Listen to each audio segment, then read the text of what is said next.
ஒரு வீடு கட்டி வாடகைக்கு விடுறது மூலமா ரெகுலரா இன்கம் வரணும்னு நினைக்கிறீங்களா?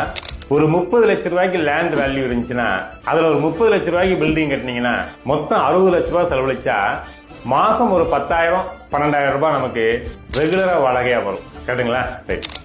ஆனா அந்த வீட்டுக்கு 6 மாசத்துக்கு ஒரு தடவை ஹவுஸ் டாக்ஸ் கட்டணும், வருஷத்துக்கு ஒரு தடவை மெயின்டெனன்ஸ் ஒர்க் பண்ணணும், 3 வருஷம் 4 வருஷத்துக்கு ஒரு தடவை பெயிண்டிங் ஒர்க் பார்க்கணும்.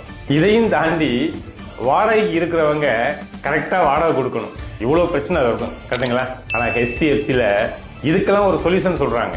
அந்த 60 லட்சம் ரூபாய் இன்வெஸ்ட்மெண்ட நீங்க மொத்தமா பண்ண வேண்டியதில்லை. வருஷத்துக்கு 5 லட்சம் ரூபாயா 12 வருஷம் நீங்க பே பண்ணா போதும்.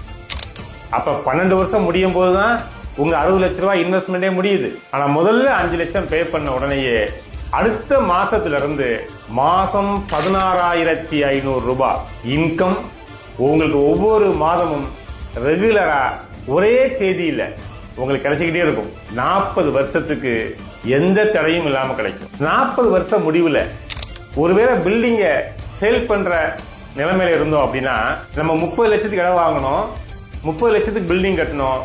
பில்டிங் காஸ்ட் டெப்ரிசியேஷன்ல 0 ஆயிரும்.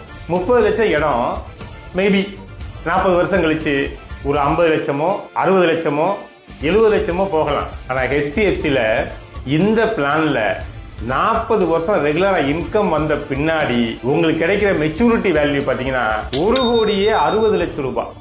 இதெல்லாம் போக முதல் பிரீமியம் கட்டின நாள்ல இருந்து 40 வருஷம் முடிகிற வரைக்கும் நமக்கு ஏதாவது ஒன்று ஆச்சுன்னா 60 லட்சம் ரூபாய்க்கு மேல நமக்கு இன்சூரன்ஸ் கவரேஜ் வேற இருக்குது. அப்போ ஒரு செக்யூரிட்டியோட ரெகுலரா இன்கம் வரக்கூடிய பிளான் இதை காட்டிலும் வேற இருக்குன்னு நினைக்கிறீங்களா?